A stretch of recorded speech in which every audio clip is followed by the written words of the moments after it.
إن سعيكم لشتى فأما من أعطى واتقى وصدق بالحسنى فسنيسره لليسر. الحمد للہ وکفى والصلاة والسلام علی عباده الذین اصطفى اما بعد. کل ہم نے یہ بات پڑھی تھی کہ باب الادغام الکبیر المتقاربین والمتجانسین، اس کی دو قسمیں ہیں، فی کلمہ اور فی کلمتین. فی کلمہ میں صرف قاف کا ادغام ہوا ہے اور صرف کاف میں ہوا ہے، اور وہ بھی دو شرطوں سے، ما قبل متحرک ہو مدغم کے، اور مدغم فی کے ما بعد میم جمع ہو. اس قاعدے سے ایک کلمہ مستثنا تھا، وہ طلق کنہ تھا. قاعدہ یہ کہتا ہے کہ طلق کنہ میں صرف اظہار ہونا چاہیے، لیکن خلاف قاعدہ اس میں دونوں وجہ ہیں. دوسری شکل تھی ادغام الکبیر المتقاربین والمتجانسین فی کلمتین. اس میں ضابطہ یہ ہے کہ صرف 16 حروف مدغم بنیں گے اور ہر ایک اپنے مخصوص حروف میں ان کا ادغام ہوگا. اچھا، وہ 16 حروف ہیں: شفا لم تزد، نفسم بہا رم دوازنین، سوا کان ذا حسن سآمن قد جلا. اچھا، اور 4 موانع ادغام ہیں یہاں، وہ ہیں اذا لم ینون او یکن تا مخاطب وما لیس مجزوما ولا متثقلا. یہاں تک کل ہم نے دہرا لیا تھا. یہ وما لیس مجزوما کو ذرا خاص طور پر آپ نے یاد رکھنا ہے، کیونکہ یہ جیسے سوالات ہوتے ہیں نا پوائنٹ کے، کوئی ہو رہا ہو کسی جگہ پہ، یا آپ کہیں جی مجھے بڑی اچھی آتی ہے شاد بھی، تو کوئی استاد آ جائے جیسے شیخ ماسراوی صاحب آئے تھے پیچھے، تو وہ کہہ سکتے ہیں بتاؤ بھائی کہ مدغم اگر مجزوم ہو تو ادغام ہوگا یا نہیں ہوگا. مدغم اگر مجزوم ہو تو اس کے ادغام کے بارے میں کیا تفصیل ہے؟ تو پھر ہم کیا جواب دیں گے؟ ہم یہ جواب دیں گے اس کی 2 صورتیں ہیں. اگر 2 حرف مثلین میں ہوں تو مدغم مجزوم اگر ہوا اور جازم کی وجہ سے حرف گرا تو پھر 2 حرف مثلین بنے، پھر تو 2 وجہ ہیں. اور اگر جازم کی وجہ سے حرف گرنے کی وجہ سے 2 حرف ان کا آپس میں جو ہے وہ قربت بن جائے، متقاربین بن جائیں، تو اس کی صرف ایک ہی مثال ہے پورے قرآن میں، اور وہ ہے وَلَمْ يُؤْتَ سَاعَةً مِّنَ الْمَالِ، اور اس میں صرف ایک ہی وجہ ہے اور وہ ہے اظہار، وہ معنی ادغام ہے. تو مجزوم ہونا مثلین میں معنی ادغام نہیں ہے، اور مجزوم ہونا متقاربین اور متجانسین میں معنی ادغام ہے، اور اس کی پورے قرآن میں ایک ہی مثال ہے. چلیں بیٹا، اب 16 مدغم تھے فی کلمتین میں، ان میں سے ہر حرف کے مدغم فی جو ہیں وہ بھی مختص تھے. ذرا اب ہم ان کو شمار کرتے جاتے ہیں، ذرا چلیں. فَزُحْزِحَ عَنِ النَّارِ الَّذِي حَاهُ مُدْغَمٌ. حا کا مدغم فی کیا ہے جی؟ عین. صرف حا عین میں مدغم ہوتا ہے اور کسی حرف میں مدغم نہیں ہوتا. اچھا، اس میں بھی قاعدہ ہے یا کوئی کلمہ خاص ہے؟ کلمہ خاص ہے، یعنی حا عین میں بھی قاعدے کے ساتھ ادغام نہیں ہوتا، صرف ایک کلمہ ہے. اس کا مطلب ہے قرآن پاک میں دوسری جگہ جہاں حا کے بعد عین آ رہا ہے وہاں بھی ادغام کوئی نہیں ہوگا، چونکہ وہ زحزح عن النار نہیں ہے. ادغام صرف زحزح عن النار میں ہوگا. چلیں ترجمہ اس کا جو ہے انشاءاللہ بعد میں آپ قاری صاحب سے پڑھ لیں گے. میں صرف متعلقہ اشعار صرف آپ کے سامنے بولتا جاتا ہوں، ترجمہ بعد میں آپ کرتے رہیے گا. پہلا مدغم ہو گیا، پہلا مدغم ہے حا، اس کا مدغم فی کیا ہے؟ عین، اور اس کا کلمہ خاصہ قاعدہ نہیں ہے. دوسرا مدغم کیا ہے جی؟ کاف. اور تیسرا مدغم کیا ہے؟ قاف. کاف کا مدغم فی کیا ہے؟ قاف. اور قاف کا مدغم فی کیا ہے؟ کاف. یہ 3 مدغم ہو گئے. اچھا، کاف کا قاف میں اور قاف کا کاف میں اس کا قاعدہ ہے یا کلمات خاص ہیں؟ قاعدہ ہے، یعنی جہاں بھی کاف آ جائے اس کا مدغم فی قاف میں ادغام مطلقاً ہوگا، اور جہاں بھی قاف آ جائے اس کا مدغم فی کاف آ جائے تو لازماً ادغام ہوگا، بشرطے کہ ادغام کبیر ہونا چاہیے، مدغم متحرک ہو. نمبر 2 آپس میں متقاربین یا متجانسین ہو. بس یہ تو قاف اور کاف متقاربین ہیں، آپس میں متجانسین نہیں ہیں. متجانسین کب ہوتے ہیں؟ جب ایک ہی مخرج کے اندر دونوں حرفوں کا آپس میں قرب ہو. جیسے طا دال تا کا آپس میں ادغام ہوگا تو یہ متجانسین ہے، اور طا دال تا کا اگر حروف صفیرہ میں ادغام ہو تو یہ متقاربین ہے. تو اس کی دلیل کہاں ہے شادبی میں؟ وہ یہ ہے وفی الکاف قاف وهو فی القاف ادخلا، اور 2 مثالیں دی ہیں خلق کل شیء لک قصورا. اچھا، یہاں قاعدہ ہے نا، جب قاعدہ ہو تو پھر کچھ شرط بھی ہو سکتی ہے. تو اس ادغام کی ایک شرط بھی ہے. وہ شرط کیا ہے؟ کہ قاف اور کاف دونوں سے پہلے حرف کو متحرک ہونا چاہیے. اگر قاف اور کاف سے پہلے حرف ساکن ہوا تو پھر ادغام نہیں ہوگا. یہ شاطبی میں کہاں ہے؟ فرمایا وَأُظْهِرَ اذا سکن الحرف الذي قبل اقبل. اظہرا الف تثنیہ ہے، اس کا مرجع ہے وہ قاف اور کاف دونوں میں اظہار کیا جائے گا، دونوں میں اظہار کیا جائے گا جب ان سے پہلے حرف جو آ رہا ہے وہ ساکن ہو. کیا مطلب؟ اگر ماقبل حرف ساکن ہو پھر ادغام نہیں ہوگا قاف اور کاف کا بھی، لیکن اگر ماقبل متحرک ہو پھر ادغام ہوگا. چلو کتنے ہمارے مدغم ہو گئے؟ 3. 16 میں سے باقی کتنے رہ گئے؟ 13. اب آگے چلتے ہیں. وفی ذی المعارج تعرج الجیم مدغم ومن قبل اخرج شطأه قد تثقل. جیم کے مدغم فی کتنے ہیں جی حرف؟ 2. کیا کیا؟ تا اور شین. تا اور شین. تا اور شین جیم ان 2 حرفوں میں ادغام ہوتا ہے اس کا جیم کا، لیکن اس کا قاعدہ ہے کہ کلمات خاص ہیں، دونوں میں کلمات خاص ہیں. جیم کا ادغام تا میں ہو تو ایک کلمہ پورے قرآن میں جس کا ادغام ہوگا، اور وہ کلمہ کیا ہے؟ المعارج تعرج. اور دوسرا مدغم جیم کا شین ہے، اس کا بھی ایک ہی کلمہ پورے قرآن میں اس کا ادغام ہوتا ہے. اس کی مثال کیا ہے؟ اخرج شطأہ. اخرج شطأہ. تو یہ آپ دیکھیں کہ جیم کے 2 مدغم فی ہیں اور دونوں میں اس کا ادغام قاعدے کے بغیر 2 کلمات میں ہوا ہے. چلیں کتنے مدغم ہو گئے ہمارے؟ 4 ہو گئے، باقی رہ گئے 12. اب 12 کو ہم نے بیان کرتے ہوئے اس سے اگلے کی طرف آتے ہیں. اچھا جی 5واں مدغم ہے وعند سبیلا شین ذی العرش مدغم. تو 5واں مدغم کیا ہوا؟ شین. اور اس کا مدغم فی کیا ہوا؟ سین. شین کا ادغام صرف سین میں ہوگا. اس کے لیے بھی قاعدہ ہے کہ کلمہ کو خاص ہے، کلمہ خاص ہے، اور وہ کلمہ کیا ہے؟ العرشی ذی العرشی سبیلا. ادغام کریں گے امام سوسی ذی العرش سبیلا.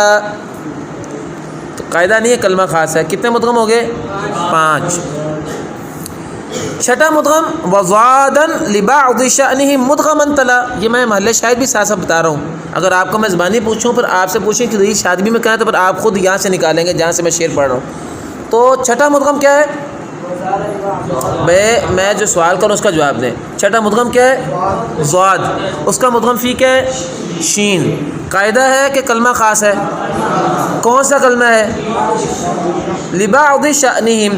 اور شاطبی میں اس کا شاہد کہاں ہے لکھا ہے؟ یہ وزاد لبعض شأنہم مدغما تلا. اس طرح کر کے آپ کو ایک ایک بات یاد ہونی چاہیے. کتنے مدغم ہو گئے؟ 6. اور ہمارے بھی ہیں کتنے؟ 16. 16 میں سے 6 نکل کے کتنے رہ گئے؟ 10. اب 10 کی تفصیل دیکھتے ہیں. وفی زوجت سین النفوس ومدغم له الراس شیبا باختلاف توصل. تو 7واں مدغم کیا ہے؟ سین. 7واں مدغم ہے سین. اور سین کا مدغم فی کیا ہے؟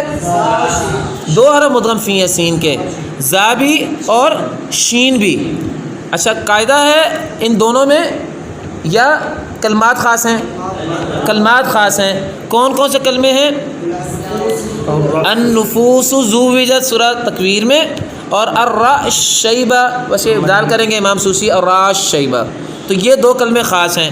اچھا ان دونوں کلمات میں ادغام ہوگا، لیکن کیا ان دونوں کلمات کا معاملہ ایک جیسا ہے کہ ان کا کوئی فرق بھی ہے؟ فرق ہے. ان کا فرق بھی ہے. وہ فرق کیا ہے کہ پہلے کلمے میں صرف ادغام ہے جبکہ دوسرے کلمے میں 2 وجہ ہیں. اب شاطبی میں اس کی دلیل کیا ہے؟ یہ دلیل ہم پڑھیں گے. وفی زوجت سین النفوسی، یہ پہلے کلمے کی دلیل ہو گئی.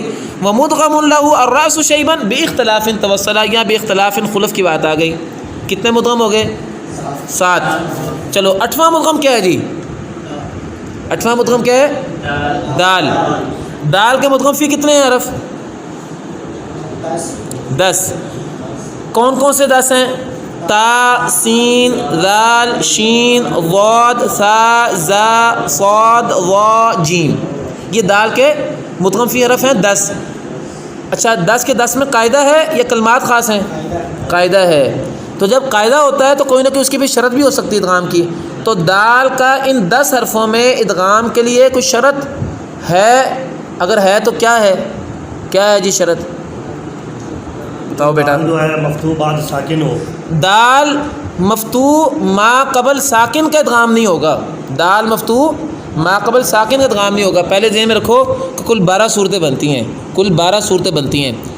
دال مفتوح ماقبل ساکن ہو، دال مضموم ماقبل ساکن ہو، دال مکسور ماقبل ساکن ہو، 3 ہو گئیں. دال مضموم ماقبل 3 حرکتیں ہوں، دال مفتوح ماقبل 3 حرکتیں ہوں، دال مکسور ماقبل 3 حرکتیں ہوں. کتنی شکلیں بن گئیں؟ 12 شکلیں بنی. 12 میں سے ایک شکل میں ادغام نہیں ہوگا. وہ کیا ہے؟ دال مفتوح ماقبل ساکن ہو. اس کا مطلب یہ نکلا دال مضموم یا مکسور ماقبل ساکن ہو تو ادغام ہو جائے گا. اسی طرح اگر دال متحرک ماقبل متحرک ہو تو اس کی 9 کی 9 صورتوں میں ادغام ہو جائے گا. تو 11 صورتوں میں ادغام ہوگا، ایک شکل میں ادغام نہیں ہوگا. اور وہ شکل کیا ہے؟ دال مفتوح ماقبل ساکن. یہ اس میں ادغام نہیں ہے. البتہ اس سے بھی ایک کلمہ مستثنا ہے، ایک حرف مستثنا ہے. وہ حرف کون سا ہے؟ خا. وہ حرف ہے تا ہے. وہ حرف کیا ہے؟ تا ہے. یعنی دال کے مدغم فی کتنے حرف ہیں؟ 10 میں سے یہ والا جو ادغام ہے نا کہ دال مفتوح ماقبل ساکن کا ادغام نہیں ہوتا، یہ 9 حرفوں سے متعلقہ بات ہے. 10ویں حرف سے متعلقہ بات یہ، یعنی 10ویں حرف کے ادغام میں 12 کے 12 صورتوں میں ادغام ہوتا ہے. دال کا تا میں ادغام کے لیے 12 کے 12 صورتوں میں ادغام ہوگا، جبکہ باقی جو 9 حرف ہیں ان میں 11 صورتوں میں ادغام ہوگا، 12ویں صورت میں ادغام نہیں ہوگا. بس یہ ہے خلاصہ. اب اس کے لیے 12 صورتیں ایسا بنتی ہیں کہ دال مفتوح ماقبل ساکن، دال مضموم ماقبل ساکن، دال مکسور ماقبل ساکن، 3 ہو گئیں. یعنی دال مفتوح مضموم مکسور ماقبل ساکن، اور دال متحرک ماقبل متحرک. مضموم میں ماقبل 3 حرکتیں، مفتوح میں ماقبل 3 حرکتیں، مکسور میں ماقبل 3 حرکتیں. تو عقلی 9 بجے بنتی ہے نا وہ، تو وہ 12 بن گئے. 12 میں سے ایک شکل یعنی دال مفتوح ماقبل ساکن، اس میں ادغام منع ہے، جبکہ باقی 11 صورتوں میں ادغام ہوگا. اور تا میں 12 کے 12 صورتوں میں ادغام ہوگا، اس میں کوئی شرط بھی نہیں ہے. اب اس کے متعلق شاطبی میں یہ ہمارا مدغم نمبر کون سا ہے؟ 7. شاطبی میں اس کے حوالے سے کتنے شعر ہیں جس میں شاطبی نے مسئلہ بیان کیا ہے؟ 2 شعر ہیں. شاطبی میں اس بارے میں 2 شعر ہیں ٹوٹل. پہلا شعر وَلِلدَّالِ كِلْمٌ تُرْبُ سَهْلٍ زَكَا شَذَا ضَفَا ثُمَّ زُهْدٌ صِدْقُ ظَاهِرٌ جَلَا. یہ 10 حروف مدغم فی ہیں دال کے. اب اس میں جو تھا نا ایک یعنی ان حروف میں شرط کیا تھی کہ ایک صورت میں ادغام نہیں ہوگا، اس کی بات کرتے کہتے ہیں وَلَمْ تُدْغَمْ مفتوحةً بعد ساکن، اور ادغام نہیں کیا جائے گا دال مفتوح جب اس کے ماقبل ساکن ہو. یعنی دال مفتوح ساکن کے بعد اگر ہوا تو اس کا ادغام نہیں ہوگا. اس کی ضد کیا نکلی کہ باقی 11 صورتوں میں ادغام ہو جائے گا. آگے کہتے ہیں بحرف، دال مفتوح بعد ساکن کے ہو تو اس کا ادغام نہیں ہوگا بحرف، کسی بھی حرف میں. یعنی 10 کے 10 حرفوں میں سے کسی بھی حرف میں ادغام نہیں ہوگا سوت تا یا بغیر تا. البتہ تا میں اس شکل میں بھی ہو جائے گا. تو کیا مطلب نکلا کہ تا میں 12 کے 12 صورتوں میں ہو جائے گا، اور باقی 9 حرفوں میں یہ تفصیل ہے کہ ان میں دال مفتوح ماقبل ساکن میں ادغام نہیں ہوگا، اور ان 9 میں بھی باقی 11 صورتوں میں ہو جائے گا، اور تا میں 12 کے 12 صورتوں میں ہو جائے گا. فَعْلَمْهُ وَعْمَلَ، اس کو جان لیجیے اور اس کے مطابق عمل کریں. تو 2 شعروں میں مسئلہ آیا. تو ہمارے مدغم کتنے ہو گئے؟ 8 نہیں بیٹا، 7 ہوئے. ہاں جی 8 مدغم ہو گئے. اب 9ویں مدغم کی طرف چلتے ہیں. 9واں مدغم کیا ہے جی؟ کیا ہے؟ تا. آپ کو چاہیے کہ یہ کتاب جو ہے نا اس کے اوپر ہی نمبر لگا لیں. یہ تا جو ہے اس کے اوپر لگا لیں 9 نمبر، ہر حرف کے اوپر نمبر لگا لیں آپ. تو 9واں مدغم ہے تا. 9واں مدغم ہے تا. اس کے مدغم فی حرف کتنے ہیں؟ 2. تا کے مدغم فی حرف کتنے ہیں؟ 1. تا کے مدغم فی حرف کتنے ہیں؟ تا کے مدغم فی حرف 11 بیان کیے ہیں امام شاطبی نے. وہ کون سے 11 ہیں؟ یہی دال والے 10 اور 11واں تا، 11واں قا. وہ 10 وہی ہیں. کلم ترب سالن زکا شذا وفا ثم زود صدق ظاہر جلا. شاطبی میں کہاں ہے کہ 11 اس کے مدغم فی ہیں تا کے. وفی عشرها والطاء، وفی عشرها والطاء تدغم تاؤها. ان 10 میں اور اس کے ساتھ 11واں تا، ان ساروں میں تا مدغم ہو، اس کا ادغام کیا جائے گا. اچھا بیٹا عملاً 11 نہیں بنتے، بنتے پھر 10 ہی ہیں. شاطبی نے 11 بیان کیے ہیں، عملاً 10 ہی ہیں. جیسے دال کے 10 ہیں، اس کے بھی 10 ہی ہیں. 10 اس طرح بنے کہ ان 10 میں جو دال کے آئے تھے ان میں پہلا کیا تھا؟ تا. تو تا کا تا میں تو مثلین بنتا ہے، وہ متقارباً بنتا ہی نہیں ہے. تو تا کا تا میں مثلین بنتا ہے، باب چل رہا ہے متقاربین کا، تو پھر 11 تو نہ بنے نا. پھر عملاً کہنے کو امام شاطبی نے 11 بیان کیے ہیں، لیکن 11واں جو میں سے جو پہلا تھا تا کا تا وہ تو مثلین ہے، اس لیے عملاً متقاربین یا متجانسین کے اعتبار سے 10 ہی بنے۔ آپ اگر غور کرو نا تو ان 10 میں کچھ حرف متقارب ہیں دال کے تا کے، اور کچھ حرف جو ہیں وہ تا کے متجانس ہیں۔ مثلاً تا کا ادغام جو ہے اگر آپ دیکھیں اوپر تو تا کا سین میں کیا ہے؟ متقارب ہے یار، وہ صفیریہ ہے نا۔ زال میں یہ بھی متقارب ہے چونکہ اس سے حروف نتیجہ سے پہلے حروف لسویہ ہیں۔ شین میں یہ بھی متقارب ہے، یہ شین جو ہے جیم شین یا یہ حروف شجریہ پیچھے آئے ہیں۔ اس کے بعد واد میں یہ بھی متقارب ہے، یہ حافہ لسان سے نکلتا ہے۔ تا کا سا میں کیا ہے؟ یہ بھی متقارب ہے چونکہ حروف لسویہ کا مخرج لگ ہے۔ اس کے بعد زا میں یہ بھی متقارب ہے چونکہ بعد میں صفیریہ ہیں۔ صاد میں یہ بھی متقارب ہے چونکہ حروف صفیریہ میں سے صاد۔ تا کا وا میں یہ بھی متقارب ہے، اور تا کا جیم میں یہ بھی متقارب ہے۔ تو آپ دیکھیں 9 حرف متقارب بنے، اور تا کا قا میں یہ متجانس ہے۔ تو باب ہے متقارب متجانس ہیں دونوں کا۔ اس طرح دال کا بھی دیکھ لو، دال کے 10 مدغم فی تھے نا، تو دال کا تا میں کیا ہے؟ دال کا تا میں متجانس ہے، اور باقی سین زال شین واد سا زا صاد وا اور جیم باقی 9 حرفوں میں دال کا متقاربین میں ادغام ہوا ہے، اور طا کا تا میں جب ادغام ہوا وہ متجانس تھا، اور یہ باب ہے متقاربین متجانسین کا اکٹھا۔ اس لیے آپ دیکھو کہ جب مدغم فی آ رہے ہیں تو بعض متجانسین سے آ رہے ہیں، بعض متقاربین سے آ رہے ہیں۔ تعریفیں یاد ہے نا متقاربین متجانسین کی؟ متجانسین کا معنی ہے کہ ایک ہی مخرج کے اندر جو حروف ہیں جیسے طا دال تا، ان کا آپس میں ادغام ہو تو متجانس ہے۔ اگر طا دال تا کا اپنے مخرج سے باہر دوسرے مخرج میں ادغام ہو تو متقارب ہیں۔ جیسے صاد سین زا، ان کا آپس میں ادغام ہو تو کیا ہے؟ متجانس ہے۔ ان کا دوسرے حروف میں ادغام ہو تو متقارب ہے۔ اسی طرح سا زال وا، ان کا آپس میں ادغام ہو تو متجانس ہیں، ان کا دوسرا حرف میں ادغام ہو تو متقارب ہے۔ تو یہ دیکھو باب میں متقاربین اور متجانسین دونوں کا اکٹھا بیان آ رہا ہے۔ تو 9 مدغم ہمارے ہو گئے، ہمارے مدغم کتنے ہو گئے؟ 9۔ اچھا 9ویں مدغم کے مدغم فی کتنے ہیں؟ 11 کے 10 10، تا کا تا میں مثلین ہوا۔ تو دال میں ایک شرط تھی، اس میں شرط بھی کوئی نہیں، یہاں مطلقاً ادغام ہے، گویا کہ اس کی 12 کی 12 صورتوں میں ادغام ہوگا، ساری صورتوں میں۔ البتہ یہاں قاعدہ ہے تو ہر قاعدے سے کچھ مستثنیات بھی ہوتے ہیں۔ تو تا کے مستثنیات کتنے ہیں؟ تا کے مستثنیات کتنے ہیں؟ 5 کلمات مستثنیٰ ہیں تا کے قاعدے سے۔ تا کے قاعدے سے کتنے کلمات مستثنیٰ ہیں؟ 5۔ یہ 5 آپ کے سامنے لکھے ہیں۔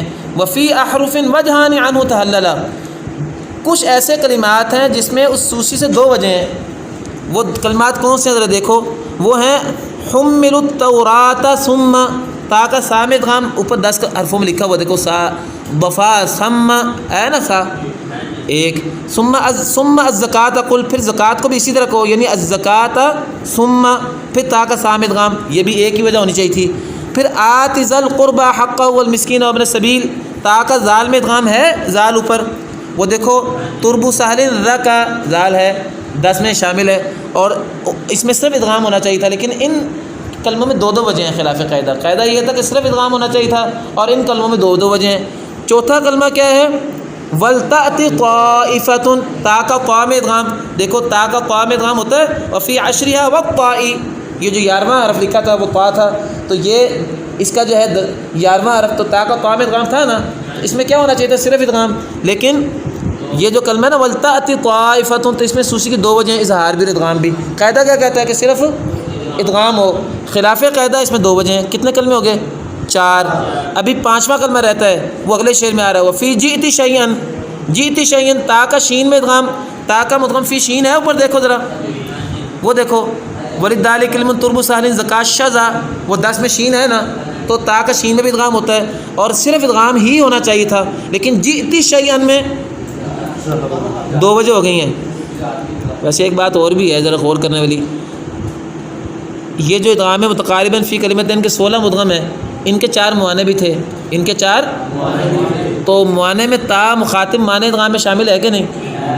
وہ تو معنی ادغام میں بھی ہے، اوپر آیا تھا نا، یہ جو شعر تھا آپ کا کہ اذا لم ینون او یکن تا مخاطب، تو جئت شیئا میں تا مخاطب آئی ہوئی ہے، تو اس میں قاعدے کے مطابق ادغام ہونا چاہیے کہ اظہار ہونا چاہیے؟ اظہار ہونا چاہیے، قاعدے کے مطابق اظہار ہونا چاہیے، بھی آپ نے کہا ادغام ہونا چاہیے، میں نے اس لیے آپ کو فوراً توجہ دلائی کہ قاعدے کے مطابق اظہار ہونا چاہیے چونکہ یہ موانع ادغام میں ہے، لیکن اب خلاف قاعدہ 2 وجہ ہو گئی ہیں۔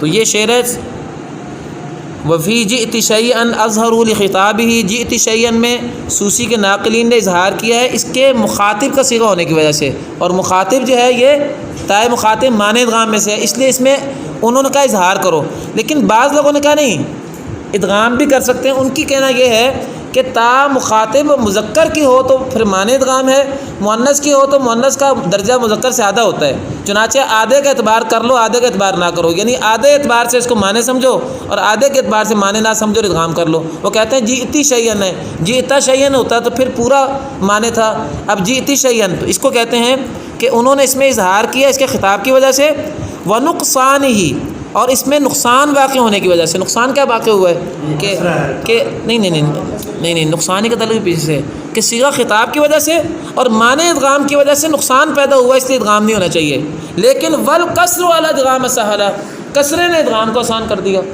یہ والکسرہ سے بات شروع ہو رہی ہے دوسری، یہ ونقصان ہی 2 وجہ بیان کی ہیں۔ پہلی وجہ بیان کی کہ وہ تا مخاطب ہے، دوسری وجہ بیان کی کہ مخاطب ہونے کے ساتھ نقصان اس کے اندر واقع ہوا۔ نقصان کیا واقع ہوا کہ وہ معنی ادغام بن گیا تا مخاطب، ایک ہی بات ہے ویسے۔ چلو اب کتنے مدغم ہو گئے تھے؟ 9، ٹائم اس میں ختم ہو رہا ہے، ذرا جلدی کر لیں۔ 9 مدغم ہو گئے، اور 9ویں مدغم میں کتنے مستثنیات تھے؟ 5۔ ان 5 کے اوپر 1 2 3 4 5 لکھ لو تاکہ آپ کو یاد رہے، اور یہ 2.5 شعروں میں ہیں 5 مستثنیات۔ اب ذرا جلدی چلتے ہیں۔ 10واں مدغم کیا ہے؟ 10واں مدغم کیا ہے؟ 10واں مدغم سا لکھا ہے نا، وَإِلْ الْأَوَائِلُ سَاؤُهَا، اور اس کا مدغم فی کتنے ہیں؟ سا کے مدغم فی کتنے ہیں؟ 5۔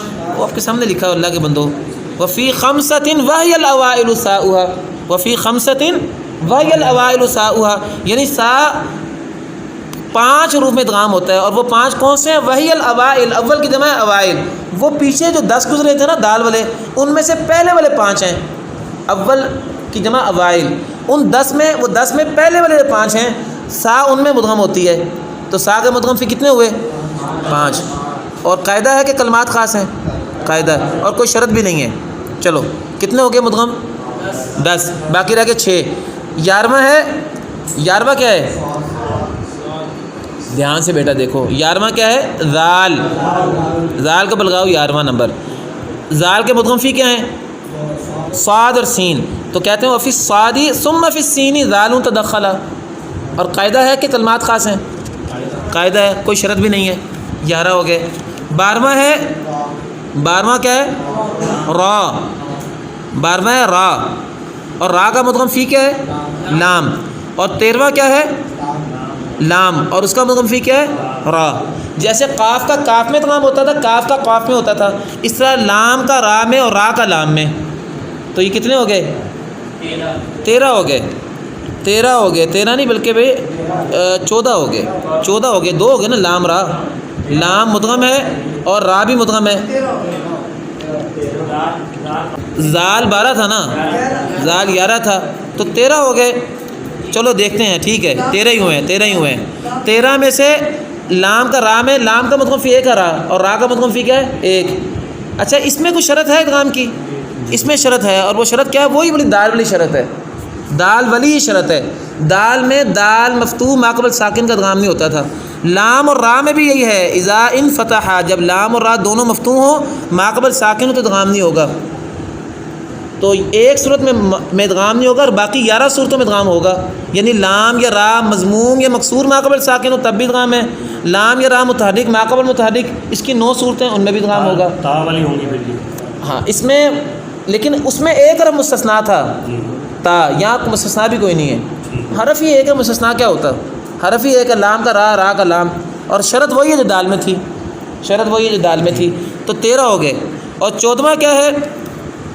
اچھا ایک منٹ، اس 13ویں مدغم میں سے ایک کلمہ مستثنا بھی ہے، یہ جو ابھی شرط بیان کی ہے، شرط کیا تھی کہ لام مفتوح ما قبل ساکن کا ادغام نہیں ہوگا. کہتے ہیں سوا قالا، قالا کا ہو جائے گا. یہ ایک کلمہ مستثنا ہے، اس سے قالا کا ہو جائے گا. حالانکہ قالا وَإِذْ قَالَ رَبُّكَ مثلاً، تو لام مفتوح ماقبل کیا ہے؟ ساکن. تو لام یا را مفتوح ماقبل ساکن کا ادغام نہیں ہوتا، لیکن قالا کا ہو جائے گا. لفظ قالا، قالا کلمہ اگر کہیں آ جائے اور اس کے بعد مدغم فی را آ رہی ہو، اس کا ہو جائے گا. تو ایک کلمہ مستثنا ہے بس. چلیں 13 مدغم ہوئے. 14واں مدغم کیا ہے جی؟ 14واں مدغم نون. اس کے مدغم فی کیا ہیں؟ لام اور را. ثم النون تدغم فیہما، اور ما تثنیہ کی ضمیر کا مرجع پیچھے لام اور را ہیں. اچھا اس میں کوئی شرط بھی ہے؟ اس میں کوئی شرط ہے ادغام کی؟ نون میں ہے شرط. کیا شرط ہے؟ کہ نون متحرک ماقبل ساکن کا ادغام نہیں ہونا چاہیے. نون متحرک ماقبل. کتنی شکلیں مستثنا ہوئیں؟ 12 صورتیں بنتی ہیں. 3 مستثنا ہو گئیں اور 9 میں ادغام ہے. یعنی نون مضموم ماقبل ساکن، نون مفتوح ماقبل ساکن، نون مکسور ماقبل ساکن، ان 3 کا ادغام نہیں ہوگا. اور باقی 9 صورتوں میں یعنی نون مضموم ماقبل 3 حرکتیں، نون مفتوح ماقبل 3 حرکتیں، نون مکسور ماقبل 3 حرکتیں، ان 9 صورتوں کا ادغام ہو جائے گا. یعنی لام را اور دال میں تو 11 صورتوں میں ادغام ہوتا تھا، ایک میں نہیں ہوتا تھا مفتوح ماقبل ساکن میں. اس میں 3 میں نہیں ہوگا اور باقی 9 میں ہوگا. تو کتنے مدغم ہو گئے ہمارے؟ 14. اب باقی رہ گئے 2. 15واں مدغم کیا ہے؟ علی اسری تحریکن کا مطلب ہے جب وہ حرکت کے اثر پر ہو. جب نون حرکت کے اثر پر ہو. کیا مطلب؟ کہ حرکت کے بعد ہو. حرکت کے اثر پر ہونے کا مطلب ہے حرکت کے بعد ہو. کیا مطلب؟ نون سے ماقبل حرکت ہونی چاہیے، وہ حرکت کے بعد ہو. کیا مطلب؟ اگر وہ ساکن کے بعد ہو تو پھر ادغام نہیں ہوگا. علی اسری تحریکن کا مطلب یہ ہے. چلیں اب بتائیے 15واں مدغم کیا ہے؟ 15واں مدغم میم. اس کا مدغم فی کیا ہے؟ اس کا مدغم فی کیا ہے؟ با ہے. میم کا با میں. اچھا اب یہ بتائیے کہ قاعدہ ہے کہ کلمہ خاص ہے؟ قاعدہ ہے، لیکن ایک بات ذہن میں رکھنا، میم کا با میں ادغام نہیں ہوتا. میم کا با میں ادغام نہیں ہوتا بلکہ کیا ہوتا ہے؟ اخفاء ہوتا ہے. اس لیے کہتے ہیں یہ وَتُسْكَنُ عَنُ الْمِيمُ مِنْ قَبْلِ بَائِهَا عَلَى إِسْرِ تَحْرِيكٍ فَتَخْفَى تَنَزُّلًا. بس اخفاء ہوگا. ادغام بنتا ہے علّم بالقلم میں علّب بالقلم، اور علّب بالقلم تو جائز ہی نہیں ہے. اخفاء ہوگا علّم بالقلم. میم میں اخفاء شفوی. فتخفا کا معنی اخفاء شفوی ہوگا، ادغام نہیں ہوگا. سوال پیدا ہوتا ہے کہ باب ادغام کا تھا، اخفاء کی بات کہاں سے آ گئی؟ اصل بات یہ ہے کہ وہ جو میم ساکن ہوئی ہے وہ تو ادغام کی وجہ سے ہوئی تھی نا. علامہ بالقلم میں میم تو متحرک تھی، تو ادغام کبیر میں مدغم کو ساکن کرتے ہیں. تو ساکن ادغام کی وجہ سے ہوئی تھی. اگرچہ جو دوسرا کام تھا کہ ساکن کرنے کے بعد داخل کرنا، ساکن کرنے کے بعد داخل بھی ہوئی ہے، لیکن میم جو ہے اس کی اپنا وجود باقی رہے. تو یہ ایک اعتبار سے ادغام سے اس کا تعلق بنتا ہے. تو اب یہ بتا دو میم کا با میں جو ادغام ہوتا ہے اس کی کوئی شرط بھی ہے؟ شرط ہے. وہ شرط وہی ہے جو پیچھے نون کی آئی تھی. وہ کیا ہے؟ علی اسری تحریکن. علی اسری کہ میم حرکت کے اثر پر ہو. کیا مطلب؟ میم سے ماقبل حرکت ہونی چاہیے. گویا اس میں بھی 3 صورتیں مستثنا ہو گئی. میم زبر زیر پیش والی اور ماقبل ساکن، اس کا ادغام نہیں ہوگا. اور باقی 9 صورتوں میں ادغام میم کا. ویسے یہ 9 کی 9 شکل قرآن میں آتی نہیں ہے، ویسے قاعدے کے حد تک بتا رہا ہوں آپ کو. اور آخری اور 16واں مدغم جو ہے وہ کیا ہے جی؟ با. اور با کا مدغم فی کیا ہے؟ میم. قاعدہ ہے کہ کلمہ خاص ہے. قاعدہ ہے کہ کلمہ خاص ہے. کلمہ خاص ہے. کیا کلمہ ہے؟ یعذب من یشاء. یہ یاد رکھنا، قرآن پاک میں 5 جگہ پہ آتا ہے یعذب من یشاء. آل عمران میں 1 جگہ پہ آتا ہے، سورہ مائدہ میں 2 جگہ پہ آتا ہے، انا فتحنا لک فتحا مبینہ میں 1 جگہ پہ آتا ہے، سورۃ عنکبوت میں 1 جگہ پہ آتا ہے. یہ 5 کلمات ہیں. اور سورہ بقرہ میں جو ہے نا وہ آخر یقوم للہ ما فی السماوات و ما فی الارض یعذب من یشاء، وہ شامل نہیں ہے اس میں، چونکہ اس میں سوسی کی قرات ہے یعذب من یشاء. وہ سوسی وہاں با ساکن کرتا ہے. اب جب با ساکن ہو گئی تو ادغام صغیر میں گیا، ورنہ کلمے 6 بنتے ہیں. لیکن قرآن میں 5 کلموں میں ادغام ہوا ہے. سورہ بقرہ کے آخری رکوع والا کلمہ شامل نہیں ہے، چونکہ وہ سوسی کی قرات میں فرش میں آئے گا. فروش سورہ بقرہ کے آخر میں آیا ہے، بلکہ آپ پڑھ چکے ہیں فروش سورہ بقرہ کے. وہ نکال ہے نا، وہاں سوسی کے لیے وہ با ساکن ہے. جب ساکن ہوا تو پھر اس کا ادغام صغیر بنتا ہے، اس کا اس باب سے تعلق نہیں ہے. تو اس کے اندر کیا کہتے ہیں؟ وفی من یشاء با یعذب حیث ما آتا. یعذبو کی با کو من یشاء کی میم میں داخل کر دیں، اور حیث ما آتا یہ کلمہ یعذب من یشاء قرآن میں جہاں بھی آ جائے اس کا ادغام کر دو. فدر الاصول لتأصلا، یہ آپ 16 کے 16 کلمات میں اصول جان لیں تاکہ آپ ان اصولوں کو استعمال کر کے اصولی بن سکیں۔ وآخر دعوانا ان الحمد للہ رب العالمین۔